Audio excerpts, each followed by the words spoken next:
semuanya. Semoga ilmu yang kalian dapatkan selalu dikatakan sudah bermanfaat. Nah, untuk kali ini kita mau belajar tentang sholat fardu. Sudahkah kalian semua di fardu 5 waktu? Ya. Biasanya kalian sholat fardu di mana? Masjid. Masjid. Yang di rumah ada? Ada. Kenapa Mas Riki kok sholatnya di masjid? Alhamdulillah. Kalian sudah tahu pahalanya sholat fardu di masjid itu berapa kali ya? Sholat jamaah 27. Jadi lebih utama kalau di masjid. Sebelum materi sholat fardu kita mulai, Rasulullah akan menyampaikan tujuan pembelajaran materi sholat fardu. Yang pertama, tujuan pembelajarannya adalah melalui kegiatan mengamati, peserta didik dapat menjelaskan pengertian sholat fardu dengan benar. Tujuan pembelajaran yang kedua, melalui kegiatan diskusi, peserta didik dapat menguraikan waktu dan pelaksanaan sholat fardu yang tepat. Sedangkan tujuan pembelajaran yang ketiga adalah melalui mengamati infografis, peserta didik dapat menuliskan hikmah sholat fardu. Dan akhirnya, tujuan akhir adalah peserta didik dapat menganalisis ketentuan ataupun tata cara sholat fardu dengan baik dan benar. Paham itu? Baik. Sip. Baiklah. Yang pertama kita akan mengamati infografis yang terdapat pada PowerPoint. Silakan semuanya perhatikan PowerPoint yang akan ditampilkan. Sholat fardu. Yang pertama, pengertian sholat. Kata sholat itu secara bahasa artinya adalah doa. Doa itu apa anak-anak? Memohon diri kepada Allah. Kemudian menurut istilah syarat adalah suatu ibadah berupa ucapan, perkataan, perbuatan yang diawali dengan takbiratul ihram dan diakhiri dengan salam. Sesuai dengan syarat dan rukun tertentu. Jadi di dalam sholat itu ada syarat-syaratnya dan rukun-rukunnya. Jika tidak terpenuhi syarat dan rukun, bagaimana? Sholatnya sah apa enggak? Tidak. Lanjut. Kemudian dalil sholat fardu itu sendiri sudah dijelaskan dalam Al-Quran surat Al-Baqarah ayat 45 yang bunyinya A'udzu billahi minasy syaithanir rajim. Bismillahirrahmanirrahim. Wasta'inu bis-sabri was-salah. Wa innaha lakabiratun 'alal khashi'in. Artinya kita baca bersama-sama 1, 2, 3. Jadikan sholat sebagai penolongmu, dan sesungguhnya yang itu sungguh berat, kecuali bagi orang-orang yang khusyuk. Ya, sholat itu jadi berat ya. Berat karena godaan setannya sangat banyak. Bahkan kalau kita mau melaksanakan sholat, setan itu akan mengikat tangan kita, kepala kita, akan nuntut kita untuk melangkah untuk berwudu. Kecuali sholat itu akan menjadi mudah dan ringan bagi orang-orang yang khusyuk. Syarat wajib sholat. Syarat wajib sholat itu artinya bagaimana seseorang itu diwajibkan untuk melakukan ibadah sholat. Itu ada kriteria yang tidak semua orang itu diwajibkan untuk sholat. Yang pertama adalah Islam. Sudah tahu definisi Islam? Ya, kalau non Muslim berarti wajib nggak? Tidak diwajibkan. Kemudian balik. Balik artinya apa? Iya. Kalau masih anak-anak, masih bayi sudah disunat, berarti namanya balik belum? Belum. Tidak wajib sholat. Karena anak kecil itu kalau melakukan sholat, pahalanya akan menjadi pahala dari orang tua. Dan yang ketiga berakal. Orang yang gila itu wajib sholat enggak? Ya. Orang yang mabuk wajib sholat? Ya, karena hilang ingatannya. Selanjutnya, sekarang kita akan belajar tentang syarat-syarat sholat. Yang pertama, suci badan, pakaian, dan tempat. Bisa dipahami ya? Badan, pakaian, dan tempat. Kemudian yang kedua, menutup aurat. Aurat laki-laki dari mana? Aurat laki-laki adalah dari pusat sampai lutut. Kalau perempuan, semua anggota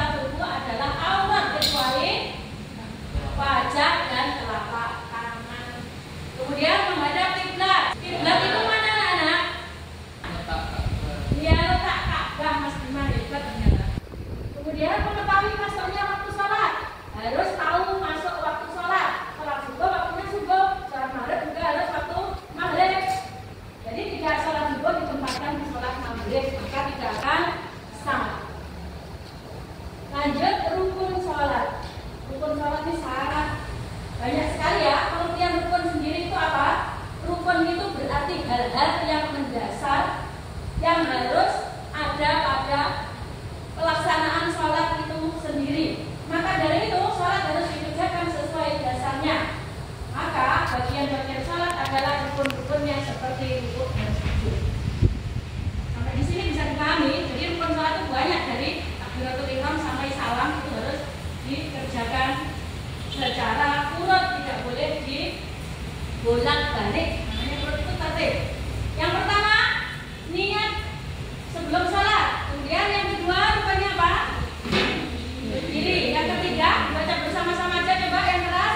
Rukunnya 4 membaca surat Al-Fatihah, 5 rukuk, 6 terus 18 tertib. Itu kalau diringkas lagi digabungkan jadi satu itu maknanya bisa ya, menjadi 13. Apa yang penting kita memenuhi semuanya yang ada di PowerPoint. Sampai 17 ada yang menuliskan sampai 13 karena digabung-gabungkan kemaknanya. Di antara rukunnya ada yang kurang paham? Jelas semua? Jelas. Terus yang membatalkan sholat antara lain yang pertama adalah apa saja bisa? Kentut, keluar angin, terus makan, apalagi tertawa terbahak-bahak, berbicara. Siapa yang bisa lagi? Murtad, 100. Apa lagi? Mengubah niat. Itu hal-hal yang membatalkan sholat. Oh iya, udah punya materi sholatnya juga kan selain PowerPoint kemarin? Ya, nanti tolong disimak materinya. Kemudian tadi anak-anak, kalian semua sudah mengamati dengan seksama infografis yang ada di PowerPoint, yaitu tentang materi sholat dari pengertian sampai hal-hal yang membatalkan sholat. Di antara penjelasan tersebut, mungkin di antara kalian ada yang kurang jelas, silakan bertanya. Silakan bertanya. Saya mau tanya nih, apa akibatnya orang yang meninggalkan sholat?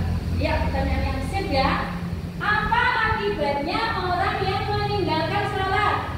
Sudah tahu jawabannya anak-anak? Belum. Kalau belum, baiklah dulu jelaskan.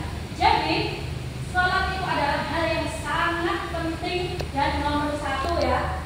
Karena amal yang paling dicintai oleh Allah itu yang pertama adalah as-sholatu ala waqtiha. Sholat tepat pada waktunya. Maka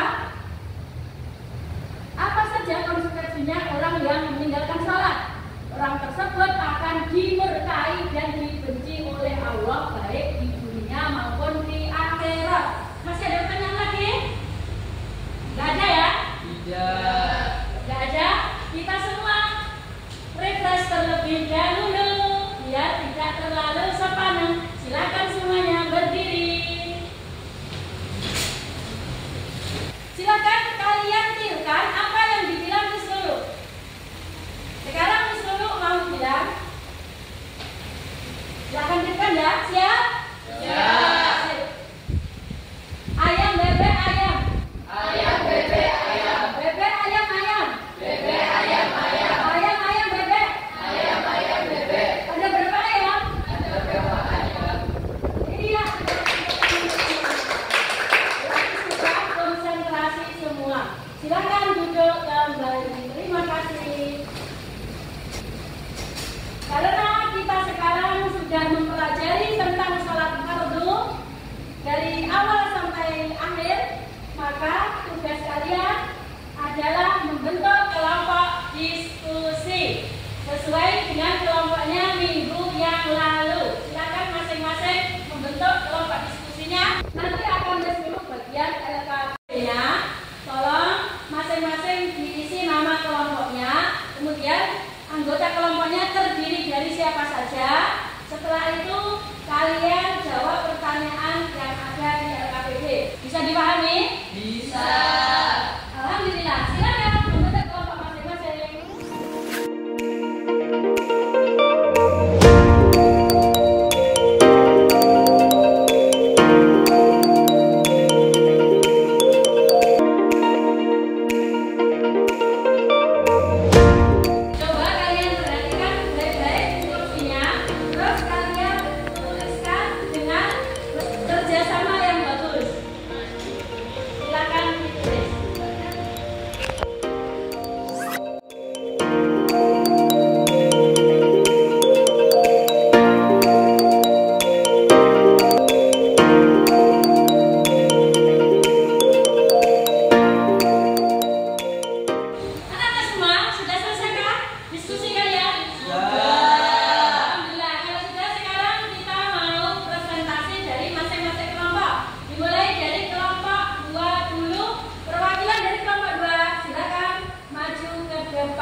kita sambut dengan tepuk tangan untuk kelompok 2. Sebelumnya, Assalamualaikum warahmatullahi wabarakatuh. Waalaikumsalam warahmatullahi wabarakatuh. Di sini saya perwakilan kelompok akan mempresentasikan hasil diskusi dari kelompok kami, yaitu waktu-waktu sholat fardu. Waktu sholat fardu ada 5, yaitu zuhur 4 rakaat, waktunya mulai tergelincir matahari sampai berakhir sesuatu sama pandai dengan bundanya. Asyar 4 rakaat, waktunya mulai berakhir sepanjang bundanya sampai terbenam matahari. Maghrib 3 rakaat, waktunya mulai terbenam matahari sampai bundanya shafaq merah. Kemudian isya 4 rakaat, waktunya dimulai menjelang shafaq merah sampai terbit fajar shadiq. Kelima, subuh 2 rakaat, waktunya mulai sejak terbit fajar shadiq sampai terbit matahari. Kemudian ketentuan atau cara-cara sholat fardu. Ada cara wajib sholat, yaitu keras suaranya balik, berakal, telah sampai dakwah, melihat atau mendengar, berjaga, suci dari. Kemudian syarat sah sholat, suci dari haid dan nifas, suci badan, pakaian dan tempat, menutup aurat, menghadap kiblat, dan mengetahui masuknya waktu. Ini dari teman-teman ada pertanyaan. Saya ada. Perkenalkan, saya Riki Khairul, perwakilan dari kelompok 1 ingin bertanya, apakah ada salat yang kira-kira bisa mempermudah keinginan kita untuk meraih cita-cita? Oh iya, kita bisa melakukan sholat hajat karena sholat hajat memberikan rasa kedamaian dan keyakinan bahwa Allah akan membantu dan menolong hambanya yang beriman dan berdoa dengan sungguh-sungguh. Apakah jawaban itu sudah puas? Puas, terima kasih. Ya, dari saya perwakilannya saya minta maaf. Wassalamualaikum warahmatullahi wabarakatuh. Waalaikumsalam warahmatullahi wabarakatuh. Terima kasih. Masing-masing kelompok sudah mempresentasikan hasil diskusinya masing-masing dengan penuh semangat dan dengan jawaban yang cukup bagus. Itu sekarang disuruh ganti mau bertanya ya sebagai refleksi pembelajaran dari sholat fardu. Coba dijawab bersama-sama. Sholat fardu itu ada berapa, Nana? 5. Sama kan?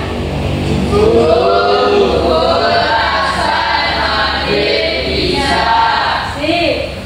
Syarat wajib sholat saja? Berakal. Sip. Apa hukuman bagi orang yang meninggalkan sholat? Besar atau kecil? Tepuk tangan untuk semuanya. Dari pembelajaran yang kita mulai dari awal sampai akhir, kita ambil kesimpulan ya, hikmah sholat itu sangat banyak sekali. Antara lain akan menambahkan ketakwaan kita kepada Allah Subhanahu wa taala. Kemudian akan menambah kecintaan kita kepada Allah Subhanahu wa taala. Sholat itu mencegah perbuatan keji dan munkar. Kemudian siapa tahu hikmah sholat lagi? Kemudian sholat akan membuat hati kita jadi aman, damai, dan tentram. Dosa-dosa kita akan terhapus dengan sholat 5 waktu. Jadi antara sholat satunya dengan sholat satunya, karena kita selalu berwudu, kalau kita berdosa akan terhapus secara langsung. Dan perlu kalian ingat, sholat itu adalah hal yang sangat penting bagi kita. Yang membutuhkan sholat bukan Allah, tapi kita. Mengapa? Karena sholat itu adalah amal yang paling pertama dihisab oleh Allah. Awwalu ma yuhasabu bihil abdu as-sholatu. Jadi hal pertama, hal yang paling awal dihisab oleh Allah, ditimbang oleh Allah nanti adalah sholat kita. Kalau sholatnya baik, maka akan baiklah seluruh amal kita. Kalau sholat kita jelek, akan amal yang lain akan menjadi jelek semuanya. Demikian tadi pembelajaran tentang sholat. Semoga bermanfaat, berkah di diri wa dunya wal akhirah. Allahumma amin. Karena pembelajaran sudah selesai, marilah kita berdoa bersama-sama yang akan dipimpin oleh Mas Dandi. Silakan Mas Dandi memimpin doa. Doa mulai. A'udzu billahi minasy syaithanir rajim. Bismillahirrahmanirrahim.